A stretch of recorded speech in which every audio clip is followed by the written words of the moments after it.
பாவி என் பொண்ணு இப்படி அநியாயமா கொல்லிடியே அவ உனக்கு என்னடா துரோகம் பண்ணா எங்களெல்லாம் வேணான்னு உதறி தள்ளிட்டு உன்னையே நம்பி வந்தாலே அவளை இப்படி பண்ண உனக்கு எப்ப மனசு வந்தது நீ நல்லா இருப்பியாடா சார் அவ காலையில வரைக்கும் இருந்தா வந்து கூட்டிட்டு போன்னு சொன்னா சார் அட பாவி நீ நல்லா இருக்க மாட்டே நீ நல்லா இருக்க மாட்டே வாங்க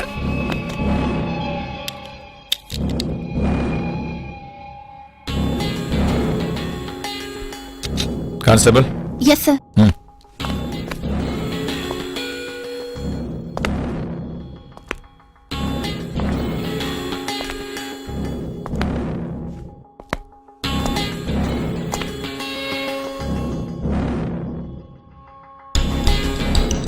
டேய் ஏண்டா கொன்ன?